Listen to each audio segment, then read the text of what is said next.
O mal não está feito agora, já está feito há muitos meses atrás. Fala, gente! Antônio Oliveira soltou o verbo, detonou a direção do esporte, detonou o antecessor dele, o compatriota dele, o Pepa. Os jogadores, foram apontados, não individualmente, não pelo nome, mas pelo que ele falou na entrevista coletiva de ontem, disse que não podem acontecer os erros individuais que estão acontecendo no time do esporte. Ele não quer essa culpa, essa responsabilidade. Essa montagem absolutamente não tem nada a ver com ele. É verdade, mas pense num cara corajoso, Detonou com a galera. Bom, vamos falar sobre isso aqui e já pedindo aqui, deixando o convite para você se inscrever no canal, para você deixar o seu gostei, o seu like para a gente. É importante ir para o canal para impulsionar aqui os nossos conteúdos e também ativar o sininho da notificação, além de comentar e, claro, compartilhar com sua galera.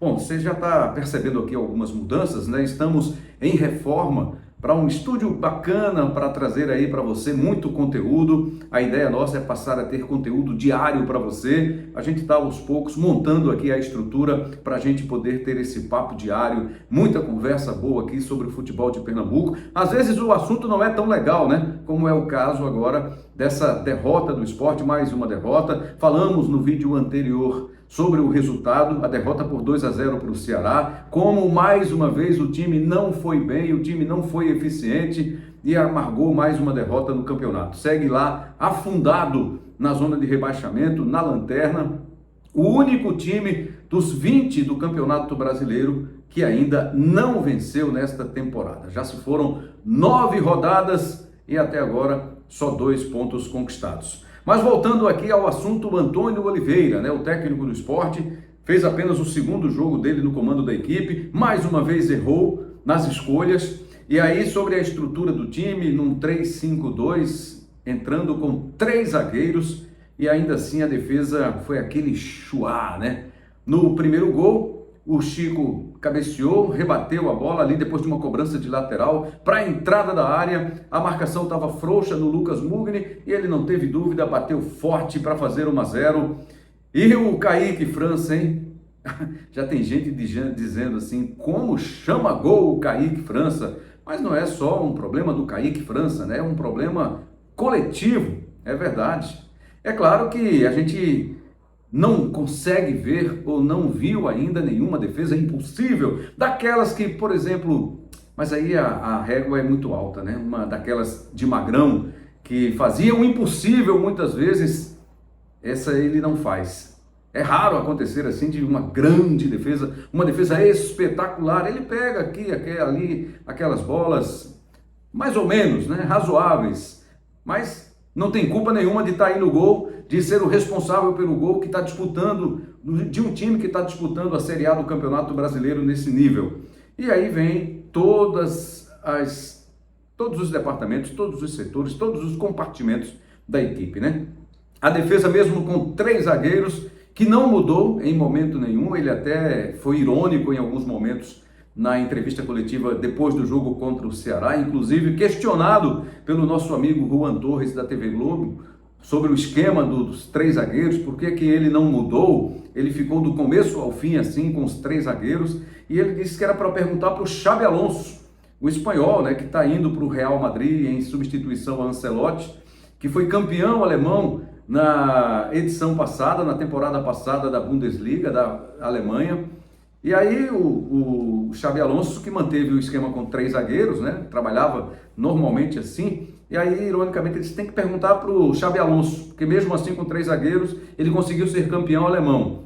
Ô, Antônio, uma coisa é uma coisa, outra coisa é outra coisa, O torcedor sabe, o torcedor não é bobo, o torcedor entende de futebol, mas o profissional é você, então você tem que dar o teu jeito para resolver aí esse problema. Está esperando a parada da Copa do Mundo de Clubes, que aí ou vai fazer muito bem ou não vai adiantar muita coisa, O esporte vai precisar ir ao mercado porque testou, retestou aí algumas peças que não funcionaram, mas Carlos Alberto foi de novo titular no ataque do esporte. Antônio Oliveira parece mesmo que ele está querendo testar a paciência do torcedor, Porque ele detonou os dirigentes, disse que não tem culpa nenhuma do que está aí, do que foi montado, do que foi planejado, jogou a bomba aí para o colo dos dirigentes, o presidente Yuri Romão, do vice-presidente de futebol, o Guilherme Falcão, do técnico Pepa, né, que foi um dos responsáveis por essa montagem, e o André Figueiredo não, viu? O André Figueiredo acho que não tem muita culpa nisso não, ele mais estava ali para executar as ordens da direção de futebol e do técnico Pepa, em busca dos jogadores para acertar os contratos. Mas é isso. O técnico foi corajoso, detonou a direção do esporte, detonou a comissão técnica que o antecedeu, a comissão liderada pelo Pepa. Mais uma vez, como foi a frase dele, é bom aqui, o mal não está feito agora, já está feito há muitos meses. Foi essa a frase que nós vimos aqui já nesse vídeo, né? A frase do Antônio Oliveira. Uma semana aí para o esporte se preparar para o próximo compromisso. O jogo será contra o Internacional. E Lucas Lima admitiu que é jogo de vida ou morte para o esporte. Ele está botando um peso grande nesse jogo aí, de que se o esporte não vencer, aí as coisas vão realmente ficar bem difíceis. Já estão, né? Vamos ficar ainda mais caso o esporte não consiga uma vitória no próximo fim de semana no jogo contra o Internacional, jogo programado para a Ilha do Retiro.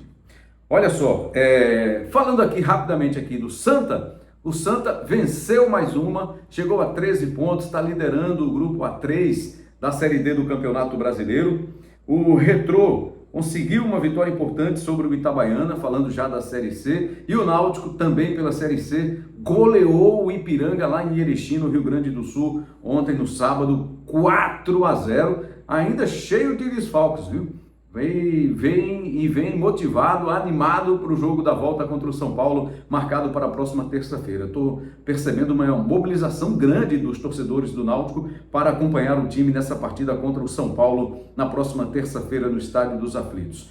O São Paulo tem a vantagem, venceu o jogo de ida por 2-1, joga pelo empate, e se o Náutico conseguir uma vitória por um gol de diferença, leva a decisão para os pênaltis, e a partir de 2 gols, aí o time pernambucano vai comemorar a classificação. Já pensou? Bom, no futebol tudo pode acontecer e o técnico Hélio dos Anjos está muito motivado, viu? Nesse desafio que ele pegou aí, que ele enfrenta para levantar o Náutico, para levar o Náutico aí, para classificar o Náutico, tentar, né, chegar à Série B do Campeonato Brasileiro com o Clube Náutico Capibaribe. Ainda sobre o Santa Cruz, os 4-0 aplicados pelo Santa Cruz no Central.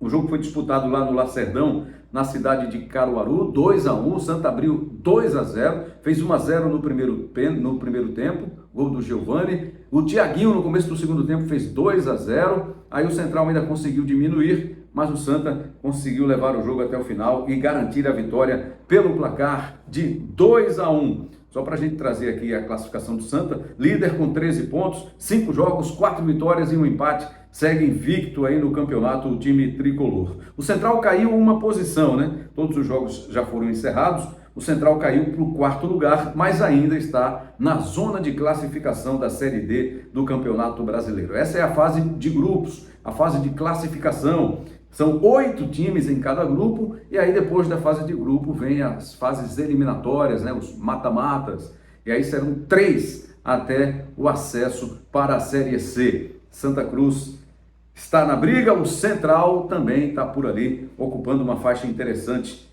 na Série D do Campeonato Brasileiro. Deixa eu só trazer aqui a situação do Náutico. O Náutico está, depois de 2 vitórias, né, conseguiu uma sequência aí com 2 vitórias, o Náutico subiu na tabela, já é o 10º colocado com 8 pontos e o 8º colocado tem 9 pontos, ou seja, o Náutico diminuiu bastante, está apenas a 2 posições do G8 e a 1 ponto apenas do CSA. Londrina é o 7º, tem 9 pontos, o CSA, o 8º, também tem 9, o Tombense também com 9 pontos, é o 9º colocado. O Náutico aparece em 10º lugar, está na briga e no próximo fim de semana joga nos aflitos contra a Ponte Preta, são os próximos compromissos do Náutico. São Paulo pela Copa do Brasil e depois o jogo contra a Ponte Preta, né? Contra a Macaca no Estádio dos Aflitos, na sequência da Série C do Campeonato Brasileiro. É isso, minha gente. Um ótimo fim de domingo aí, uma ótima semana para você e a gente em breve já volta aqui para outro papo especial, outro conteúdo importante aqui sobre o futebol brasileiro, né? Em especial o futebol de Pernambuco. E também os nossos episódios, hein? Não perca os trechos, os cortes, o programa na íntegra do Rembrandtcast, o podcast das melhores histórias. Tá bem legal. Se inscreve no canal, deixa o seu gostei, o seu joinha, o seu like pra gente. Também ativa o sininho para receber a notificação e, claro, comenta e compartilha. Grande abraço para vocês!